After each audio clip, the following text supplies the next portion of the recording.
আজকে যে বেঈমান মুনাফিকের পক্ষ নিয়ে বাংলাদেশ সহ গোটা পৃথিবীর ভিতরে সাত নামে যে দল বাংলাদেশ সহ গোটা পৃথিবীর মধ্যে ডিভাইডেড হয়েছে, কুরআন এবং হাদিসের বিপক্ষে চলেছে, তারা মুসলমানের রক্ত খেয়েছে।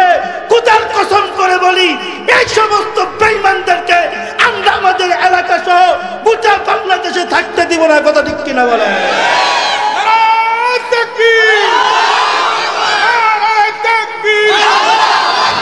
ইসলামের শত্রুরা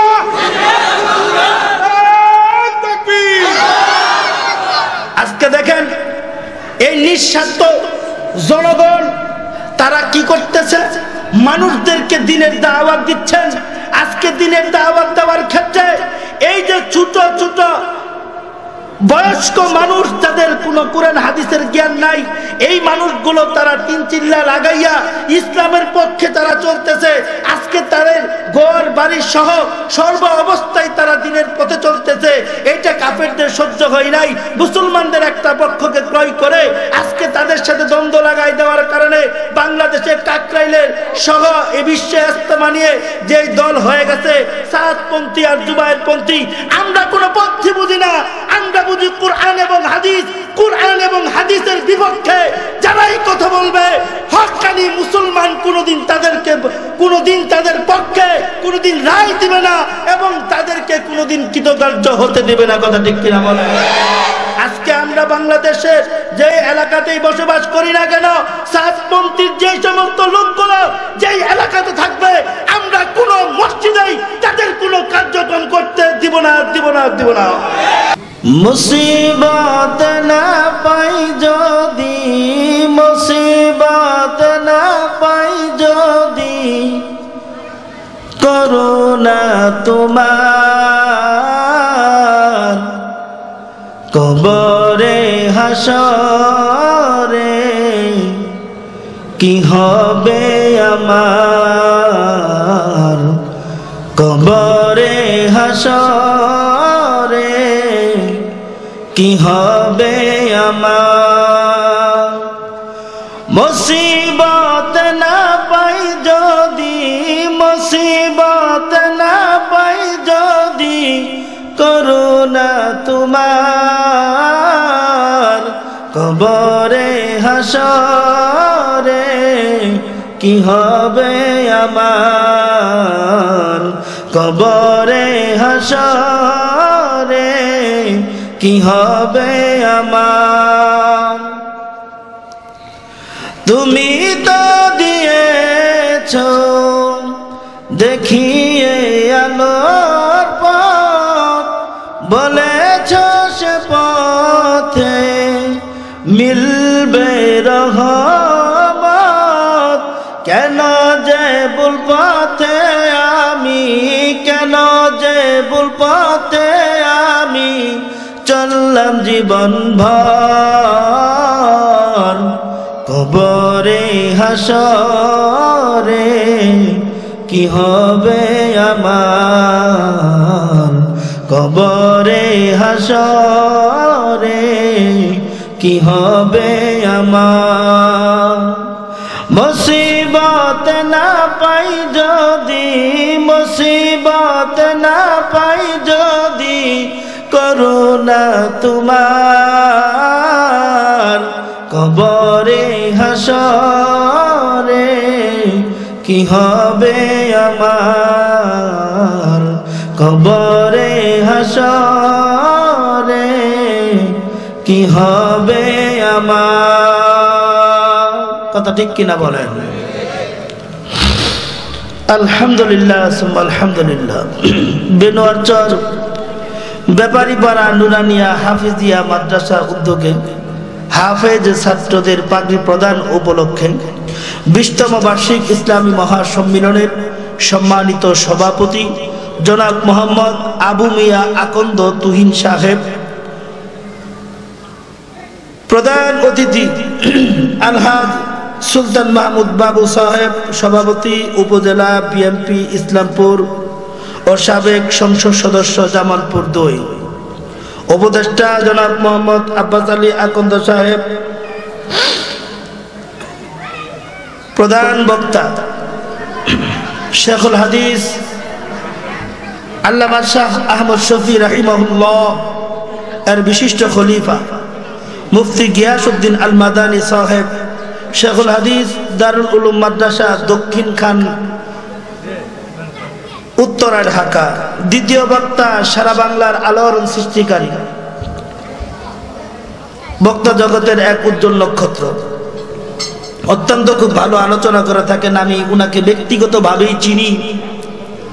হাফেজ হযরত মাওলানা মুফতি সুলাইমান হাবিবি মাদাজিল্লুহুল আলী সহ আমন্ত্রিত হযরত উলামা ইকরাম, সামনে উপবিষ্ট ধর্মপ্রাণ মুসলমান ভাই ও বন্ধুগণ, সামনে উপস্থিত জাতির কান্ডার ইসলামের ধারক বাহক, যাদের হাতে ইসলাম প্রতিষ্ঠিত হবে, আবার যুবক ভাইয়েরা, ছোট ছোট কচি কাঁচা নান্না মুন্নারা, পর্দার অন্তরালে আমার সতী সাধবী, দোয়ার খনি, রহমতের খনি, দুজাহানের খনি, আমাদের শ্রদ্ধেয় আম্মাজান ও আমাদের বোনেরা, সর্বপ্রথম আল্লাহ রাব্বুল ইজ্জাতের দরবারে শুকরিয়া আদায় করে নিচ্ছি যে মহান আল্লাহ পাক রব্বুল আলামিন আপনি আমাকে এরকম একটি মুহূর্তি জলসার ভিতরে, যেটাকে বলা হয় রিয়াদুল জান্নাহ, কি বলা হয় জোরে বলেন, কি বলা হয়? রিয়াদুল জান্নাহ। এরকম রিয়াদুল জান্নাতের বাগানের ভিতরে আল্লাহ তাআলা আমাদেরকে আসা বসার তৌফিক দান করেছেন। এই জন্য আমরা সকলেই অন্তরের অন্তঃস্থল থেকে হৃদয় নিংড়ানো সমস্ত মুহাব্বত ভালোবাসা উজাড় করে হযরতে খালিদ বিন ওয়ালিদ রাদিয়াল্লাহু তাআলা আনহুর মতন শমশের হাতে নিয়ে কাফেরদের বিরুদ্ধে লড়াই করার সময় নিজের জানকে বাজি রেখে ইসলামের বিপক্ষে যারা আছে তাদেরকে হত্যা করার লক্ষ্যে, দুনিয়ার থেকে বিদায় করার লক্ষ্যে যে কণ্ঠ দিয়ে মুসলমানরা আগে বেড়েছিল, এরকম কণ্ঠ দিয়ে অন্তরের অন্তঃস্থল থেকে একবার কালিমাতুশ শুকর আদায় করে বলছি আলহামদুলিল্লাহ, আলহামদুলিল্লাহ। সম্মানিত উপস্থিতি, আপনারা যারা এখানে আসছেন, আপনারা খুশি না বেজার? আজকের যে এই যে বেনুয়ারচরের মাহফিল, এই মাহফিলে আমরা আসতে পেরেছি, এতে আমরা খুশি না বেজার? সবাই খুশি? সত্যি তো? সবাই তো? তাহলে আমি 1 থেকে 3 পর্যন্ত গুনবো।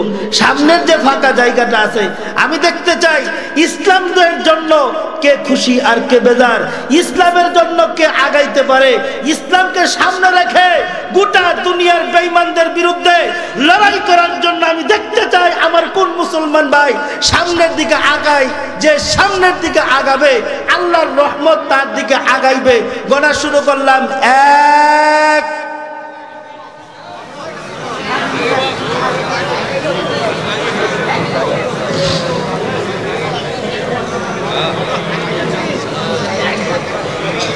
2,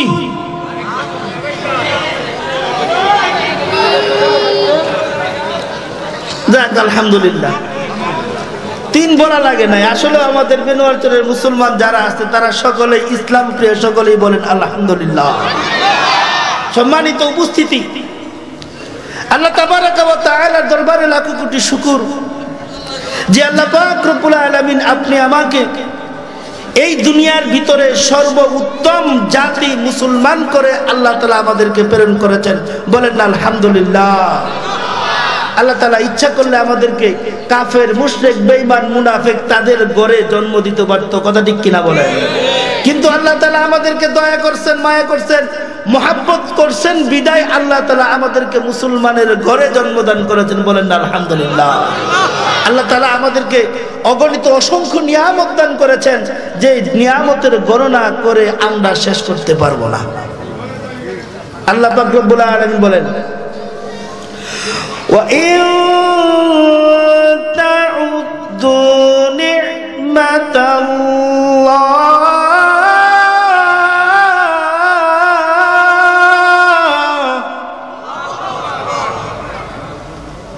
আল্লাহ পাক রব্বুল আলামিন বলেন, বান্দা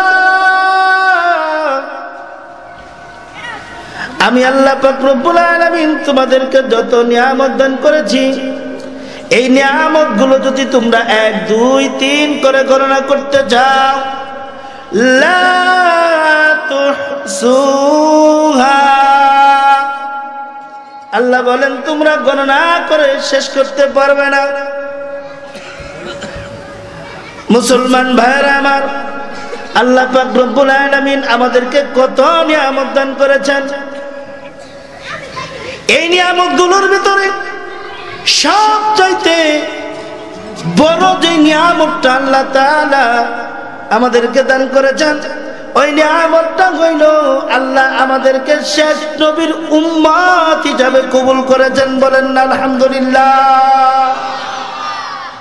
শেষ নবীর উম্মত করে আল্লাহ তাআলা আমাদেরকে বানাইছেন।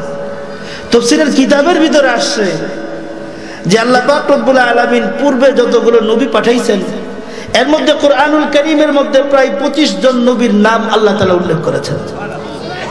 মুফাসসিরিনে কেরাম বলেন এই 25 জন নবী ধরেই আল্লাহর দরবারে আমাদের রাসূল বাদে 24 জন নবী আল্লাহর দরবারে দোয়া করছেন, আল্লাহ যুগের নবী না বানাইয়া আমাদেরকে আখিরি জামানার নবী মুহাম্মদুর রাসূলুল্লাহ সাল্লাল্লাহু আলাইহি ওয়াসাল্লামের উম্মত হিসাবে আমাদেরকে কবুল করুন। আল্লাহ তাআলা তাদের কারো দোয়া কবুল করেন নাই, ইল্লা হযরত ঈসা আলাইহিস সালাম। সমস্ত নবীগণ আল্লাহ দরবারে দুই হাত তুলে মুনাজাত করেন, রব্বুল আলামিন আপনি আমাদেরকে যে কিতাব, আসমানি কিতাব দান করে দিয়েছেন, এই কিতাব যখন তিলাওয়াত করতে যায়, এই কিতাবের মাঝে মাঝে এমন একটা নাম আমাদের সামনে ভেসে আসে, যেই নামটার দিকে যখন তাকাই, তাকানোর সঙ্গে সঙ্গে আমাদের চোখের জ্যোতি বাড়িয়া যায়। যেই নামটা তিলাওয়াত করলেন আমাদের অন্তরের ভিতরে প্রশান্তি চলে আসে। রব্বুল আলামিন এমন একজন ব্যক্তির নামের মধ্যেই এত গুণ, না জানি ওই ব্যক্তির সামনে গেলে তার আর কত গুণ দেখতে পারবো। আল্লাহ পাক রব্বুল আলামিনকে বলেন, আল্লাহ এই ব্যক্তি জামানার শেষ জামানার নবী হবে, এই ব্যক্তি এখনো পর্যন্ত দুনিয়ার ভিতরে আগমন করে নাই। যেই ব্যক্তি এখনো দুনিয়ার মধ্যে আগমন করে নাই, ওই ব্যক্তির নামের মধ্যে যদি এত গুণ থাকে, রব্বুল আলামিন আমরা তো শেষ নবী হইতে পারবো না, কিন্তু তোমার দরবারে ফরিয়াদ জানাই গো মাবুদ, আমাদেরকে আপনি শেষ জামানার উম্মত বানিয়ে দেন।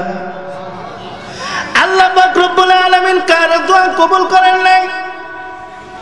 হযরত ঈসা আলাইহিস সালাম আল্লাহর দরবারে দোয়া করে বলেন, রব্বুল আলামিন আমাকে একটি কিতাব আপনি দান করেছেন, ইনজিল কিতাব। এই কিতাবের ভিতরে যে সুন্দর একটা নাম ভেসে আসে, ওই নামের দিকে তাকাইলে চোখের জ্যোতি বেড়ে যায়। ওই নামটা তিলাওয়াত করলে অন্তরে প্রশান্তি চলে আসে।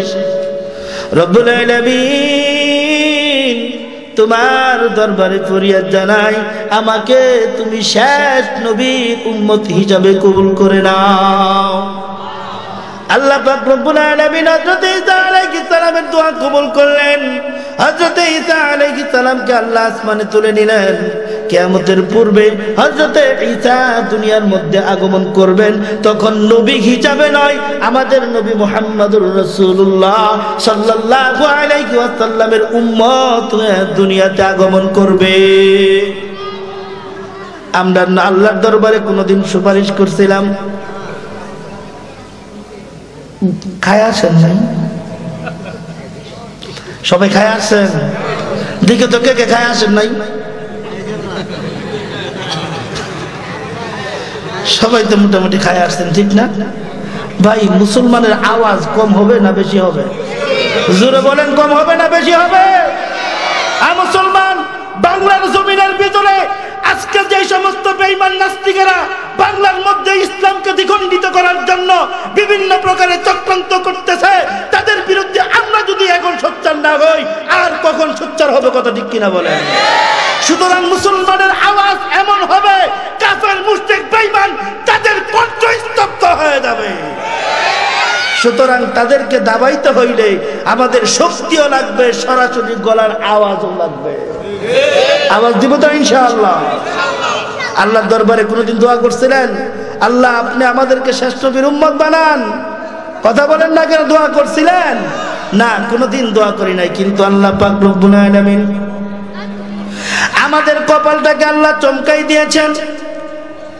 আল্লাহ আমাদের কপালটাকে হীরক দিয়ে ভরপুর করে দিয়েছেন।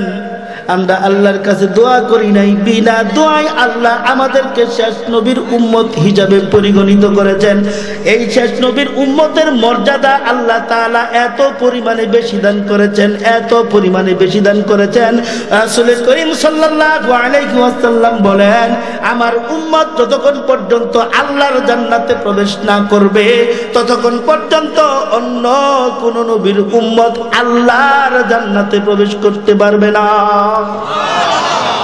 আল্লাহ পাক রব্বুল আলামিন এত সম্মান মর্যাদা কেন দান করলেন? আল্লাহ এত সম্মান এত মর্যাদা এই জন্যই দান করেছেন, কেননা শেষ নবীর উম্মতের হায়াত হবে অল্প, কিন্তু তার আমলের পাওয়ার হবে অনেক বেশি।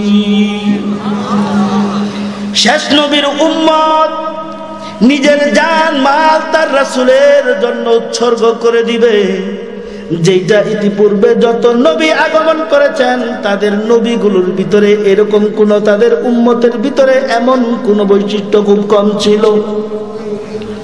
দৃষ্টান্ত স্বরূপ হযরত মুসা আলাইহিস সালাম, আল্লাহ পাক রব্বুল আলামিন হযরত মুসা আলাইহিস সালামকে বলেছেন, ইযহাব ইলা ফিরআউনা ইন্নাহু তাগা। এ মুসা, তুমি ফেরাউনের কাছে যাও, নিশ্চয়ই ফেরাউন সীমা লঙ্ঘন করে ফেলেছে। হযরত মুসা আলাইহিস সালামকে আল্লাহ ফেরাউনের কাছে পাঠাইছেন, ফেরাউনকে দাওয়াত দিয়েছেন, কিন্তু ফেরাউন তার দাওয়াত কবুল করেন নাই। বরঞ্চ ফেরাউন বলেছেন, আনা রব্বুকুমুল আলা, আমি হইলাম সব চাইতে বড় রব। আল্লাহ পাক রব্বুল আলামিন এই ফেরাউন বাহিনীর থেকে বনি ইসরাইলকে আল্লাহ তাআলা নাজাত দিয়েছেন।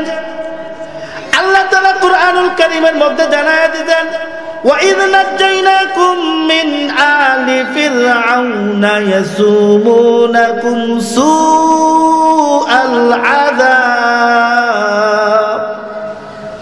আল্লাহ পাক রব্বুল আলামিন রাসূলকে জানায়া দেয়, ঘটনাটা আল্লাহ বর্ণনা করেন। হ্যাঁ নবী, আপনি শুনুন, মুসা আলাইহিস সালামের জাতিকে আমি আল্লাহ পাক রব্বুল আলামিন ফেরাউনের বাহিনীর থেকে নাজাত দিয়েছি, কেননা ফেরাউন তাদেরকে বিভিন্ন প্রকারের কষ্ট দিত, বিভিন্ন প্রকারের যন্ত্রণা দিত। এই যন্ত্রণার থেকে আমি আল্লাহ পাক রব্বুল আলামিন তাকে বাঁচিয়েছি। আল্লাহ পাক রব্বুল আলামিন দুনিয়ার ভিতরে স্বৈরাচার যে যত বেশি অত্যাচার করবে তার ধ্বংস তাড়াতাড়ি অনিবার্য। কথা ঠিক কিনা বলেন? এই দুনিয়ার ভিতরে কেউ ক্ষমতা দিয়ে টিকায় থাকতে পারে নাই। এই দুনিয়ার ভিতরে ক্ষমতা থাইকা কেউ দুনিয়ার ভিতরে চিরকাল থাকতে পারে নাই। যদি ক্ষমতা দিয়া দুনিয়ার ভিতরে টিকা থাকা যাইতো, তাহলে ফেরাউন নমরুদ কোনোদিন মরতো না। কথা ঠিক কিনা বলে? এই দুনিয়ার ভিতরে যারা ক্ষমতাকে চিরস্থায়ী মনে করেছে, যারা বলেছে এই ক্ষমতা আমার, আমার ক্ষমতা, আমার জনগণ, আমার সব, গোটা বাংলাদেশের যত মানুষ আছে সব আমার, আমার আমার যাদেরকে বলছে তারাই তাদেরকে জুতা পিটা করে বাংলাদেশ থেকে বের করে দিয়েছে। কথা ঠিক না বেঠিক? আল্লাহ পাক রব্বুল আলামিন পবিত্র কালামুল্লাহ শরীফের মধ্যে বলেন, وَإِذْ نَجَّيْنَاكُمْ مِنْ آلِ فِرْعَوْنَ يَسُومُونَكُمْ سُوءَ الْعَذَابِ يُذَبِّحُونَ أَبْنَاءَكُمْ وَيَسْتَحْيُونَ نِسَاءَكُمْ وَفِي ذَلِكُمْ بَلَاءٌ مِنْ رَبِّكُمْ عَظِيمٌ। এই আয়াতে কারিমার মধ্যে আল্লাহ পাক রব্বুল আলামিন ফেরাউনের অত্যাচার সম্পর্কে জানায়া দিলেন, হ্যাঁ বনি ইসরাইল, আমি আল্লাহ পাক রব্বুল আলামিন তোমাদেরকে ফেরাউনের অত্যাচার থেকে বাঁচিয়েছি। ফেরাউন কেন অত্যাচার করেছে? ফেরাউন দুনিয়ার ভিতরে ক্ষমতা টিকায় রাখতে চেয়েছিল।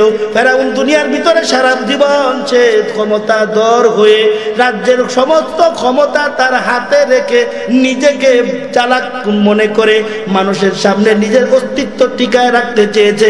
এই জন্য কি করেছে, বলে বনি ইসরাইলের মেয়েদেরকে নিজের খাদেম হিসাবে নিয়েছেন আর ছোট ছোট বাচ্চাদেরকে বলি দিয়েছেন।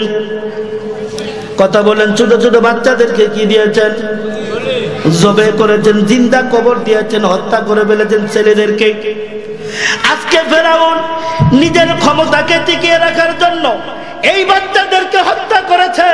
ঠিক এই বাংলাদেশের ভিতরে 16 বছর রাজনীতি করে বাংলার আপামর ছাত্র যারা ছিল, কচি কচি ছাত্র যারা মেধা শক্তি সম্পন্ন, বাংলাদেশের দেশরত্ন হইতো, বাংলাদেশের গর্ব হইতো, এই সমস্ত বাচ্চাদেরকে, এই সমস্ত ছেলেদেরকে হত্যা করে নিজের ক্ষমতার মধ্যে টিকায় থাকতে চেয়েছিল। এমনকি পলায়ন করার পূর্বেও দেশের প্রধানদেরকে বলেছেন, বাংলাদেশের আমি আমার ক্ষমতা টিকায় রাখার জন্য লক্ষ মানুষকেও যদি হত্যা করা লাগে তবু আমার ক্ষমতার মধ্যে টিকে থাকবো।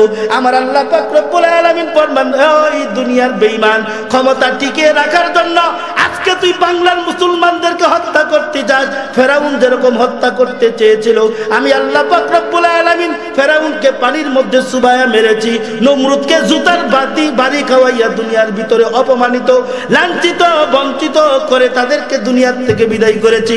সুতরাং আমি আল্লাহ যখন কাকে ধরি ছাড়ি না, সুতরাং এখন তো কেউ ছাড়ব না। অনেক জুলুম অত্যাচার করে ফেলেছিস। শুধু তাই নয়, বাংলাদেশের এমন কোন একটা আলেম নাই যে আলেম সমাজে কষ্ট দিতে দেরি করে নাই। আল্লাহ পাক রব্বুল আলামিন তার হাতের ইশারা, আল্লাহ তাআলা স্বয়ং কোনো কিছু করে না। আল্লাহ যখন কাউকে ধরে ছোট জিনিস দিয়াই ধরে। ছোট ছোট ছাত্রগুলো 18, 19, 20 বছর কলেজ ভার্সিটির ছাত্রগুলো রাজনীতি সম্পর্কে বুঝে না। ছাত্র মানুষ না, মায়ের কুলে বইসা এখনো পর্যন্ত মা তাকে খাওয়ায় দেয়।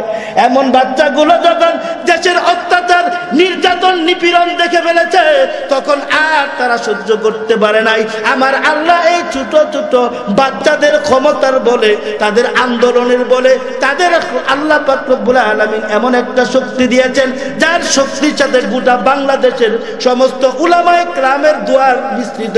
অনেক উলামায়ে কেরাম তাহাজ্জুদের সময় দোয়া করেছে, আল্লাহ যে জালিমের জুলুমের কারাগারে বাংলার শ্রেষ্ঠতম উলামায়ে কেরাম মামুনুল হক সহ, জুনাইদ আল হাবিব সহ, খালেদ সাইফুল্লাহ আইয়ুবী সহ, এরকম মাহবুবুল্লাহ কাম, হাবিবুল্লাহ মোহাম্মদ কাসিম সাহেব সহ বাংলাদেশের যত বড় বড় উলামায়ে কেরাম রয়েছে, তাদেরকে যারা আল্লাহ জুলুমের জেলখানায় বন্দী করেছে, আল্লাহ তুমি তাদেরকে অচিরেই ধ্বংস করে দাও। আমার আল্লাহ এই সমস্ত আলেমদের দোয়ার বদৌলতে এই সমস্ত বেঈমানদের অবস্থা এমন করেছে, মাত্র ক্ষমতা থাকা সত্ত্বেও 45 মিনিট সময় পেয়েছে। এই 45 মিনিট সময়ের মধ্যে 16 কোটি মানুষের চোখের আড়াল হয়ে বাংলাদেশ থেকে পলায়ন করেছে। কথা ঠিক কিনা বলে? সুতরাং ক্ষমতা টিকিয়ে রাখার জন্য, নিজের অস্তিত্বকে বড় করার জন্য, ইসলামকে যারা ধ্বংস করতে চাইবে, ইসলামের বিরুদ্ধে যারা লড়াই, ইসলামের বিরুদ্ধে যারা কথা বলবে, কুরআনের আইনের বিরুদ্ধে যারা কথা বলবে, আমরা মুসলমান কোনদিন তাদেরকে ছাড়ব না। ফেরাউনকে আল্লাহ পাক রব্বুল আলামিন ধ্বংস করে দিয়েছেন ক্ষমতা চিরস্থায়ী টিকিয়ে রাখার জন্য। আল্লাহ তাআলা বনি ইসরাইলদেরকে জানায় দিয়েছেন, বনি ইসরাইল আমি আল্লাহ তোমাদেরকে নাজাত দিয়েছি। নাজাত দিয়ে যখন ওপারে আনে, ফেরাউন যখন তার অত্যাচারের সীমানা বাড়িয়ে দিয়েছে, আল্লাহ পাক রব্বুল আলামিন মুসাকে অর্ডার করলেন, মুসা যাও যাও তুমি তাদেরকে নিয়ে এই নীল নদ পাড়ি দাও। নীল নদ পাড়ি নেওয়ার জন্য মুসা আলাইহিস সালাম তার 4.25 লক্ষ সাহাবীদেরকে নিয়ে যখন পাড়ি দিচ্ছেন, এদিকে মিস্টার ইবলিস তার সংবাদ জানায় দিছে, কি ওইদিকে তুমি ঘুমাও, আর মুসা তার সৈন্য বাহিনী নিয়ে পলাইতেছে। মুসা তার সাহাবীদেরকে নিয়ে পলায়ন করতেছে, আর তুমি পলাইতেছ, ঘুমায় আছো। ঘুম থেকে উঠো না। খবর যখন পাইছে মিস্টার ফেরাউন 9.5 লক্ষ বাহিনী নিয়ে মুসার দলকে ধ্বংস করার জন্য, বনি ইসরাইলকে ধ্বংস করার জন্য যখন আগাইতেছেন, পিছনে 9 লক্ষ ফেরাউন বাহিনী, সামনে বিশাল বড় লোহিত সাগর, পার হওয়ার সুযোগ নাই। এমন সময় মুসা আলাইহিস সালামের উম্মত কয়, ও মুসা, যদি যুদ্ধ করা লাগে তুমি আর তোমার আল্লাহই করো, আমরা করতে পারবো না। এটাকে বলেছেন মুসা আলাইহিস সালামের উম্মত। ও মুসা, যদি যুদ্ধ করা লাগে তুমি আর তোমার আল্লাহই করো, আমরা করতে পারবো না। মুসা আলাইহিস সালাম আল্লাহর কাছে দোয়া করছেন। আল্লাহ পাক রব্বুল আলামিন বলেছেন, হে মুসা, তোমার হাতে শ্বশুর বাড়ির একটা দাওয়াতি, তো শ্বশুর বাড়ির একটা উপহার, একটা লাঠি আছে, এই লাঠি দিয়া সমুদ্রে বাড়ি দাও। বাড়ি দিতে দেরি, ওইখান থেকে আল্লাহ পাক রব্বুল আলামিন 12টা রাস্তা করে দিয়েছেন। 12টা গুপ্ত ছিল, 12টা রাস্তা করে দিয়েছেন, পার হয়ে গেছে। আল্লাহ ফেরাউনকে পানির মধ্যে ডুবাইয়া মেরেছেন। এই ছিল মুসা আলাইহিস সালামের উম্মত। যদি যুদ্ধ করা লাগে তুমি আর তোমার আল্লাহ কইরো, আমরা করতে পারবো না। আর শেষ নবীর উম্মতের সম্মান আল্লাহ এত কেন বাড়িয়ে দিলেন? শেষ নবীর উম্মতের সম্মান আল্লাহ কেন বাড়াইলেন? আল্লাহ নবী সাল্লাল্লাহু আলাইহি ওয়াসাল্লাম যুদ্ধ করার জন্য বদরের যুদ্ধ করবেন। বদরের যুদ্ধ করার জন্য যখন তিনি সমস্ত সাহাবায়ে কেরামদেরকে একত্রিত করিয়া ডাক দিয়ে বললেন, মদিনায় কাফেররা মুসলমানদেরকে ধ্বংস করার জন্য তারা তাদের বাহিনীকে বড় করতেছে, তারা সৈন্য বাহিনী নিয়ে আগমন করতেছে, তাদের বিরুদ্ধে লড়াই করা লাগবে। সমস্ত মুহাজিরিন যারা ছিল এক বাক্যে বলে ফেললেন, রাসূলুল্লাহ, যদি যুদ্ধ করা লাগে যুদ্ধ করব, কোনো অসুবিধা নাই। আল্লাহ নবীর চেহারা মলিন হয়ে গেল। আল্লাহ নবী সাল্লাল্লাহু আলাইহি ওয়াসাল্লামের কথা চেহারার দিকে তাকাইয়া মদিনার সমস্ত আনসারগণ বললেন, এক সাহাবী দাঁড়ায় বললেন, ইয়া রাসূলুল্লাহ, মক্কার বেঈমানেরা আপনাকে ধ্বংস করতে আসবে, ইসলামকে ধ্বংস করতে আসবে, সুতরাং তাদেরকে টিকিয়ে রাখা, তাদেরকে হত্যা করার জন্য, তাদের বিরুদ্ধে লড়াই করার জন্য আমাদের মুসলমানদের সংখ্যা কম। কিন্তু রাসূল, আপনি জেনে রাখুন, আমরা আনসার মুহাজিরিন সকলেই মিলিয়া আপনার ডাইনে বামে সামনে পিছন থেকে আমাদের শরীরের শেষ বিন্দু রক্ত ফোঁটা যতদিন থাকবে ততটুকু সময় কাফেরদের বিরুদ্ধে লড়াই করব, তবু আল্লাহ রাসূল আপনার গায়ের উপরে কোনো আসর আসতে দিব না। এই যে একটা কথা, এই কথার পরিপ্রেক্ষিতে আল্লাহ পাক রব্বুল আলামিন বুখারীর হাদিস, বদরের যুদ্ধে 313 জন সাহাবায়ে কেরাম উপস্থিত, তাদেরকে আল্লাহ পাক রব্বুল আলামিন পূর্বের এবং পরের সমস্ত গুনাহ আল্লাহ মাফ করে দিলেন। এই নবীর উম্মত যতক্ষণ পর্যন্ত আল্লাহর জান্নাতে প্রবেশ না করবে ততক্ষণ পর্যন্ত অন্য কোন নবীর উম্মত আল্লাহর জান্নাতে প্রবেশ করতে পারবে না। ও মুসলমান ভাইরা, আল্লাহ পাক রব্বুল আলামিন শেষ নবীর উম্মত করে দুনিয়ার ভিতরে আমাদেরকে প্রেরণ করছেন। এই জন্য আমরা অন্তরের অন্তঃস্থল থেকে আবার শুকরিয়া আদায় করে বলছি আলহামদুলিল্লাহ।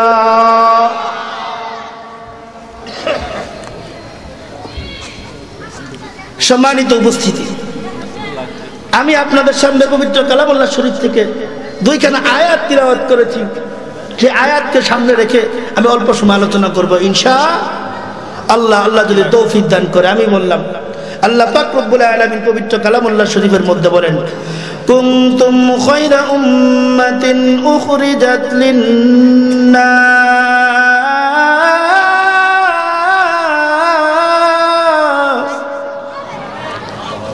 আল্লাহ পাক রব্বুল আলামিন বলেন, কুনতুম খায়রা উম্মাতিন, তোমরাই সর্বশ্রেষ্ঠ জাতি।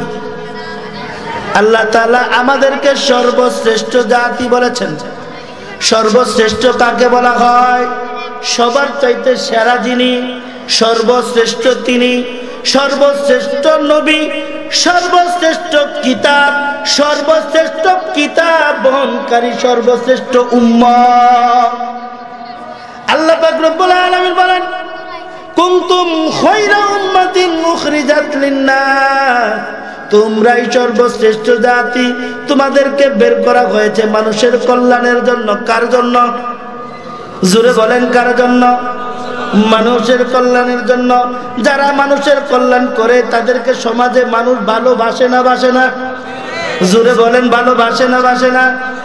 বাংলাদেশের যতগুলো নেতা ক্ষমতায় থাকে, যারা জনগণের হক আদায় করে, যারা জনগণের সাথে সম্পর্ক রাখে, জনগণ তাদেরকে বারবার নির্বাচিত করে, কথা ঠিক কিনা বলেন? তাদেরকে ছেড়ে দেয়? যে অবস্থায় থাকুক না কেন তাদেরকে কেউ ছাড়ে না। এই গোটা পৃথিবীর ভিতরে আল্লাহ তাআলা যতগুলো উম্মত প্রেরণ করেছেন, এর মধ্যে সর্বোত্তম জাতি মুহাম্মদ সাল্লাল্লাহু আলাইহি ওয়াসাল্লামের উম্মতকে কুনতুম খায়রা উম্মাতিন বলে আল্লাহ সম্বোধন করেছেন। বলেন না সুবহানাল্লাহ। কুনতুম খায়রা উম্মাতিন উখরিজাত লিন-নাস। তো আমরা কইলাম সর্বশ্রেষ্ঠ উম্মত। আমাদের কাজ কি আল্লাহ তাআলা আমাদেরকে জানায়া দিয়েছেন। কি কাজ? তা'মুরুনা বিল মারুফ ওয়া তানহাউনা আনিল মুনকার। এক নাম্বার কাজ হইল তোমরা সৎ কাজের আদেশ করবা। কোন কাজের আদেশ করবা? জোরে বলেন কোন কাজের আদেশ করবা? সৎ কাজের আদেশ করবা। এই দুনিয়ার ভিতরে চলার সময় তোমাদের ডাইনে বামে সামনে পিছনে তুমি যেই দিকেই যাও না কেন, যেই দিকেই থাকো না কেন, যেই কর্মস্থলে কর্ম করো না কেন, যে অবস্থায় তুমি থাকো না কেন, সদা সর্বদাই তোমার কাজ হলো অন্যকে মঙ্গল কথা বলা, অন্যকে দিনের দিকে ডাকা, অন্যকে আল্লাহর সাথে সম্পর্ক গড়ায় দেওয়া, সৎ কাজের আদেশ করা। এটা হলো সর্বোত্তম বাণী। আল্লাহ তাআলা বলেন, ওয়ামান আহসানু কাওলাম মিম্মান দাআ ইলাল্লাহ ওয়ামান আমিলা সালিহ। আল্লাহ রাসূল ধ্বংসের মধ্যে রয়েছে, কিন্তু আল্লাহ পাক রব্বুল আলামিন এই আয়াতে কারিমার মধ্যে জানায়া দেয়, এই সূরার মধ্যে আল্লাহ পাক রব্বুল আলামিন বলে দেয়, চার শ্রেণীর মানুষ তারা কোনোদিন ক্ষতিগ্রস্ততার মধ্যে পড়বে না। এর মধ্যে এক নাম্বার হইল ইল্লাল্লাযীনা আমানু। এক নাম্বার হইল যারা ঈমান আনয়ন করে। ঈমানদার ব্যক্তি সবসময় মানুষকে সৎ কাজের আদেশ করে।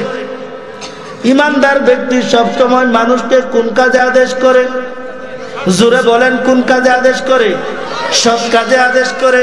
যারা সৎ কাজের আদেশ করে আমার আল্লাহ পাক রব্বুল আলামিন দুনিয়ার ভিতরে তাদেরকে সম্মান দান করে দেন। যারা আল্লাহ পাক রব্বুল আলামিনের প্রতি বিশ্বাস স্থাপন করে, আল্লাহর প্রতি ঈমান আনয়ন করে, লা ইলাহা ইল্লাল্লাহু মুহাম্মাদুর রাসূলুল্লাহ। সৎ কাজের মধ্যে সর্বোত্তম বাণী হইল লা ইলাহা ইল্লাল্লাহ। লা ইলাহা ইল্লাল্লাহ এর অর্থ হইল আল্লাহ ছাড়া কোনো ইলাহ নাই। আল্লাহ ছাড়া কোনো ইলাহ নাই। এক নাম্বার দাওয়াতের পদ্ধতি হইল মানুষকে লা ইলাহা ইল্লাল্লাহর দাওয়াত দেওয়া। এক নাম্বার কি ভাই? মানুষকে লা ইলাহা ইল্লাল্লাহর দাওয়াত দেওয়া, কালিমার দাওয়াত দেওয়া। আমি যেখানেই থাকি না কেন, যে অবস্থায় থাকি না কেন, আমি মানুষকে কালিমার দাওয়াত দিব। আমি মানুষকে কালিমার দাওয়াত দিব। ও আমিলা সালেহ, এবং নিজেও তার উপর আমল করব। নিজেও তার উপর কি করব? আমল করব। বাংলাদেশের ভিতরে একটা জামাত, যে জামাতটা মানুষকে নিজের খায়া, নিজের পরে, নিজের সময় ব্যয় করে মানুষকে ইল্লাল্লাহর দিকে ডাকে। কথা ঠিক না ভাই? ঠিক। বাংলাদেশ নয়, গোটা পৃথিবীর ভিতরে একটা জামাত, যে জামাতটার নাম হলো তাবলীগ জামাত। যে জামাতটার নাম কি? এই তাবলীগ জামাত। তাবলীগ জামাত বাংলাদেশের ভিতরে, শুধু তাই নয়, গোটা পৃথিবীর ভিতরে তাবলীগ জামাতের দাওয়াতকে আল্লাহ তাআলা কবুল করেছেন। এইটাই একমাত্র যে দাওয়াতের একটা রাস্তা, যেই রাস্তার মানুষকে নিজের খায়া, নিজের পরে, নিজের চলে মানুষকে লা ইলাহা ইল্লাল্লাহর দিকে দাওয়াত দেয়। কথা ঠিক না বেটে? আজকে দেখেন এই বাংলাদেশে, শুধু বাংলাদেশ নয়, গোটা পৃথিবীর ভিতরে এই লা ইলাহা ইল্লাল্লাহর একটা দাওয়াত, একটা জামাত, যেই জামাতের মাধ্যমে গোটা পৃথিবীর ভিতরে প্রত্যেক বছর লক্ষ লক্ষ মানুষ বেঈমান মুসলমান হইতেছে। কাফেররা এইটা সহ্য করতে পারে নাই, ইহুদি নাসারা সহ্য করতে পারে নাই। এই তাবলীগ জামাতের ভিতরে একেবারে সুপরিকল্পিত ভাবে এমন একটা দ্বন্দ্ব লাগায়া দিয়েছে, যেই দ্বন্দ্বের কারণে রাত্রিবেলা তাহাজ্জুদরত অবস্থায় যারা তাহাজ্জুদের নামাজ পড়তেছে তাদের উপর ছুরি চালান করতেও মুসলমান দ্বিধাবোধ করে না। আজকে আমরা মুসলমান হয়ে এখান থেকে জানাইতে চাই, আজকে যে বেঈমান মুনাফিকের পক্ষ নিয়ে বাংলাদেশ সহ গোটা পৃথিবীর ভিতরে সাত নামে যে দল বাংলাদেশ সহ গোটা পৃথিবীর মধ্যে ডিভাইডেড হয়েছে, কুরআন এবং হাদিসের বিপক্ষে চলেছে, তারা মুসলমানের রক্ত খেয়েছে। খোদার কসম করে বলি, এই সমস্ত বেঈমানদেরকে আমরা আমাদের এলাকা সহ গোটা বাংলাদেশে থাকতে দিব না। কথা ঠিক কিনা বলেন?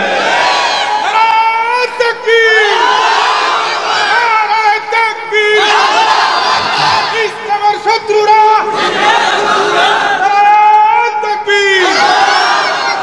আজকে দেখেন এই নিঃস্বার্থ জনগণ তারা কি করতেছে, মানুষদেরকে দিনের দাওয়াত দিচ্ছেন।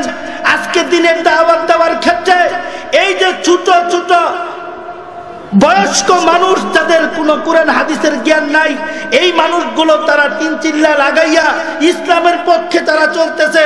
আজকে তাদের ঘর বাড়ি সহ সর্ব অবস্থায় তারা দিনের পথে চলতেছে। এইটা কাফেরদের সহ্য হয় নাই, মুসলমানদের একটা পক্ষকে ক্রয় করে আজকে তাদের সাথে দ্বন্দ্ব লাগাই দেওয়ার কারণে বাংলাদেশের কাকরাইলের সহ এ বিশ্বে ইস্তেমা নিয়ে যে দল হয়ে গেছে সাতপন্থী আর জুবায়েরপন্থী। আমরা কোনো পন্থী বুঝি না, আমরা বুঝি কুরআন এবং হাদিস।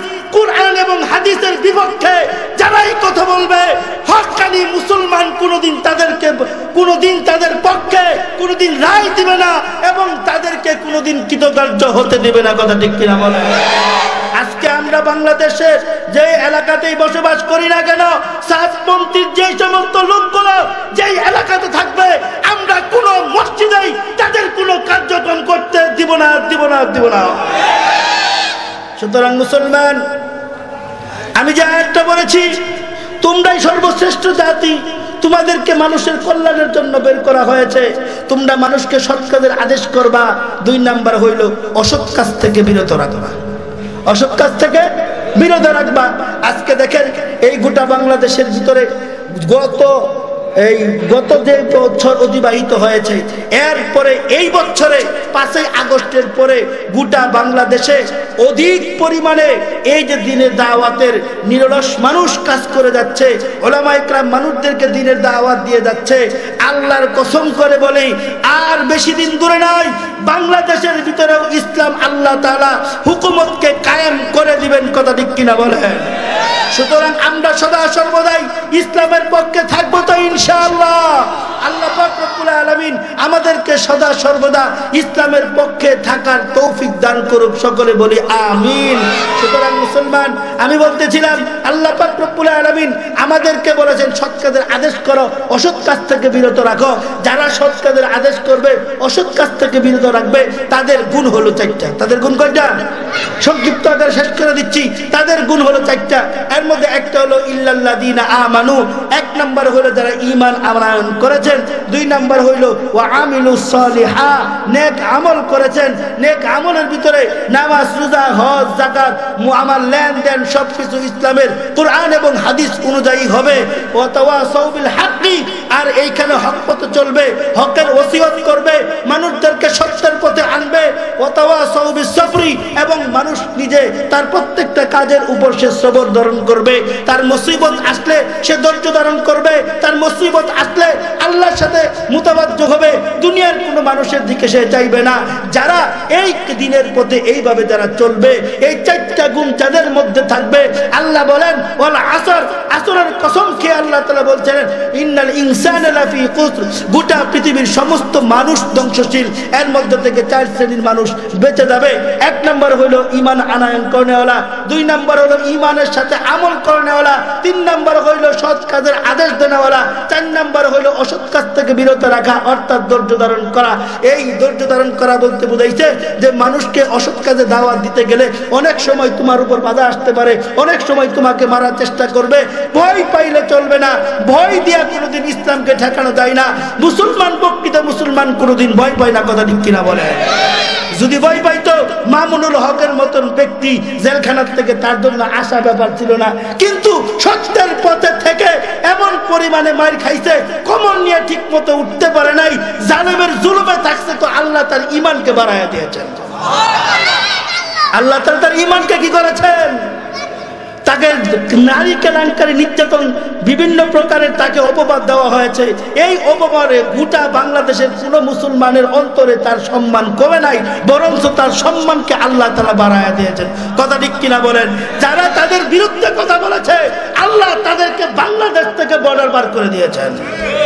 সুতরাং আমরা সদা সর্বদাই ইসলামের পথে চলবো, ইসলামের কথা মানবো। বাংলাদেশ থেকে জুবাইর পন্থী যারা আছে তাদেরকে আমরা কোনোদিন আমাদের মসজিদে কোনো কাজ করতে দিব। আল্লাহ তাআলা আমাদের সবাইকে তৌফিক দান করুক।